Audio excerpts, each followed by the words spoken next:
started in 1898 in Spain, and that was their job. They produced fortified wine, specifically sherry.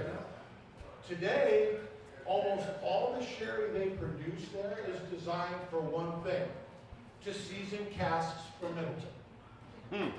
Most of the sherry that they make gets poured down the drain. It is just used to season the casks. So Middleton spends a whole lot of money buying sherry that they're never going to use. So that's where these barrels come from. You'll notice for a young whiskey, it's got a lot of overpowering fruit notes because of those barrels. Once again, and those barrels are designed exclusively for the Middleton distillery. They don't look anything like what a traditional sherry barrel would look like, or sherry butt as they're known.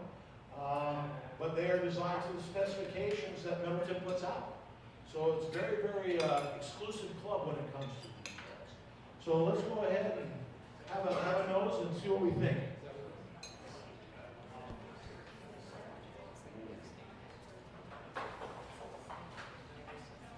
Just love those fruit.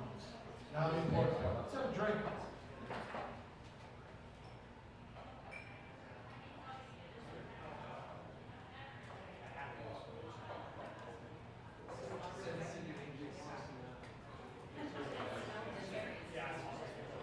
What does everybody think? There's a lot of candied fruits in that, isn't there? I mean, that is just, oh, sticks to your tongue.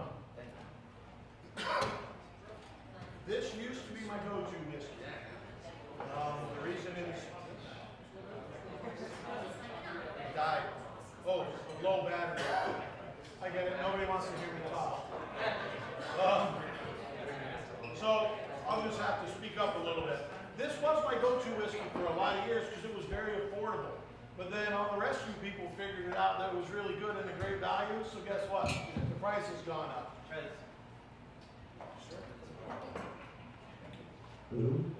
So the price went up, and it actually went more expensive than the Redbreast 12-year-old. So I'm like, Redbreast 12-year-old, I think that's going to be my new go-to. So it's not because I didn't appreciate the quality. It comes down to money sometimes. Those of us retired folks are on fixed income, so we've got to watch our nickels and dimes. So yeah, that's how this one kind of took a little bit of a back seat for me, just because of the cost. It is readily available. You can get it at Total Wine. Usually runs right around $75 a month. So very, very easy to find right now. So exactly, $75 a bottle. You're going through one a night. That adds up pretty quick. All right. Well, enjoy the rest of that whiskey. We'll give you a break, let you guys have your appetizers and eat, and whatever other drinks you may have, and then we'll move on to the second. Yes. Barrels.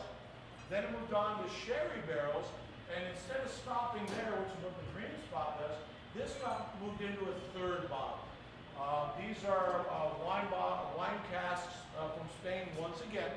And that's why you'll notice a different flavor in this. You're used to that sherry, which it's got that deep fruity flavor. This wine gives it a much different palate to it. You'll notice that. People are divided over this, about whether they like it as much as the green spot or the red spot, and I'm going to leave it up to you. So first thing we want to do is have a nose and see what you get off of it.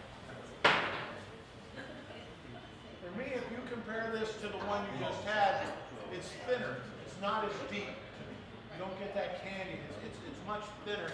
And that's because of the wine in it.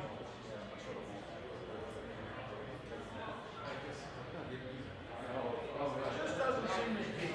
So let's go ahead and have a taste.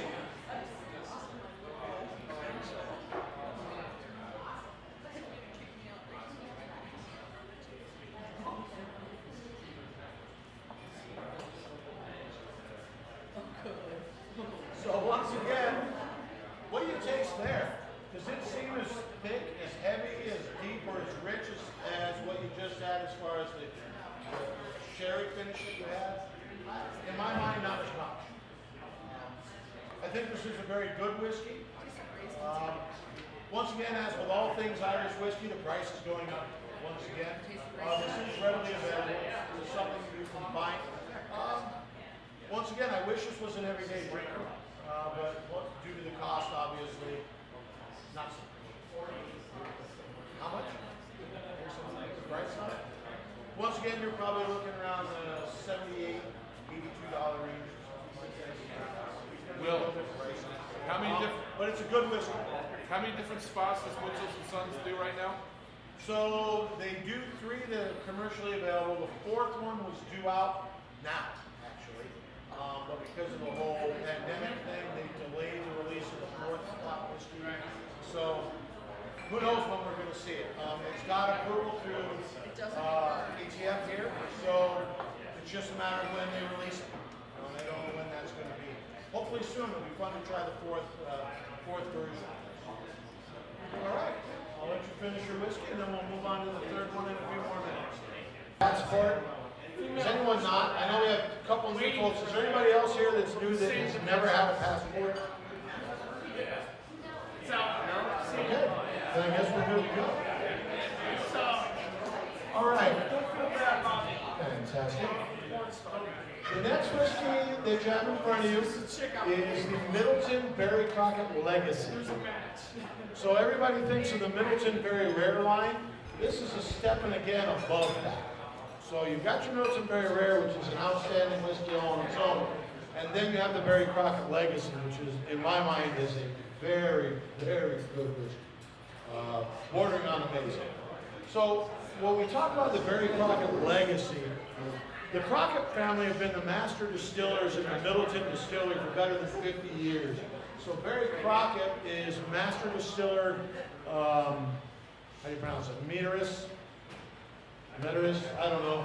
He's the guy that's going to be the master distiller forever. He retired a number of years back, and they created this whiskey with his input with the new master distiller, Brian Nation. What you have to understand about the Crockett family is, prior to Barry Crockett being the master distiller in Middleton, his father was the master distiller, Max Crockett. So there's been a Crockett that has been responsible for all things Middleton for better than 50 years, up until Brian Nation. Now the sad part about that is Brian Nation worked there for about 7 years as the master distiller up until last week, and he quit.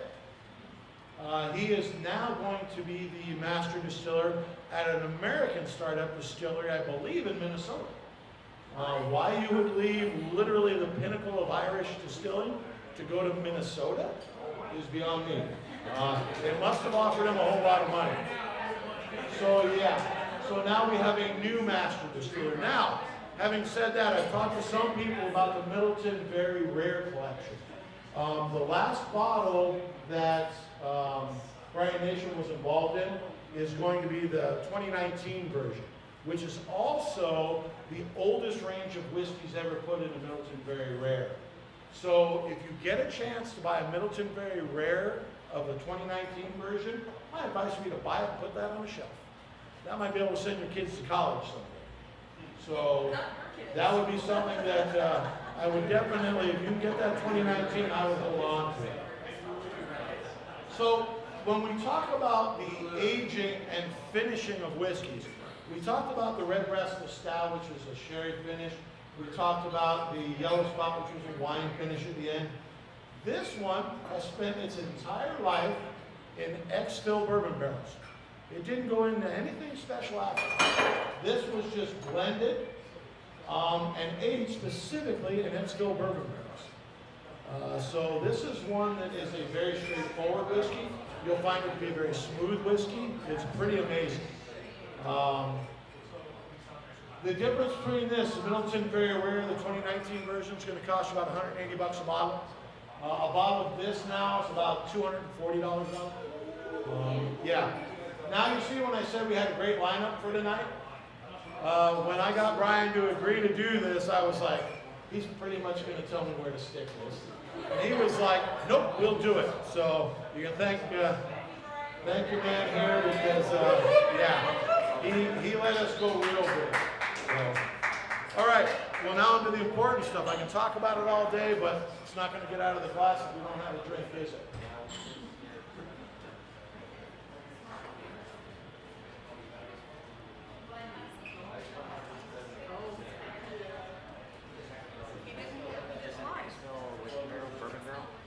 So they're going to do Brian Nation. He's going to do what still in this country? So he was saying that he thought that Brian Nation was going to do pot stills over here. That's a guess. That is, why else would you go? That's what you do. That's one of the things you do very well. It's my opinion that he's coming over here to give American whiskey an Irish influence.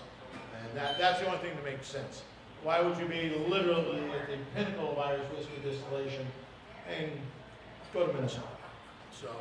So yeah, I think that's probably what you're going to see, which is great. I mean, that's going to be an amazing thing for American whiskey because now you've got somebody that is literally at the head of the class from somewhere else coming over here to help us out. So it should be very interesting to see what that produces. I'm going to, for one, I'll definitely give it a try when it comes out and find out. Obviously, you're looking at years down the road. I may be dead by then, but absolutely. I'm certainly looking forward to that. So we had one drink. Let's have another one.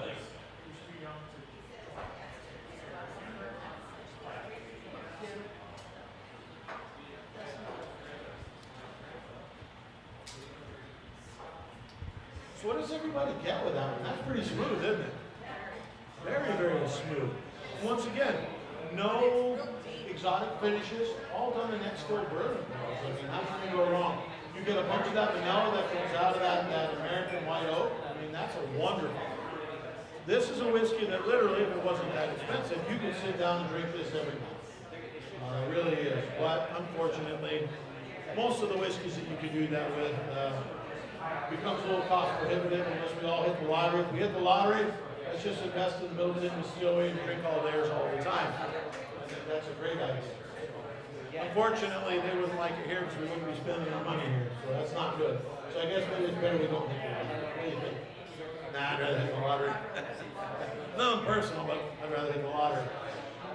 All right, we're going to let you guys enjoy this whiskey and then don't go anywhere. We've got some freebies to give away. You guys have some tickets. The last picture, Sláinte. I want to thank you all for being here. That's a personal picture for me. That is my grandson.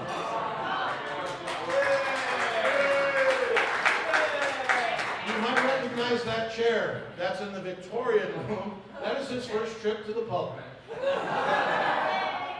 His name is Jameson Liam.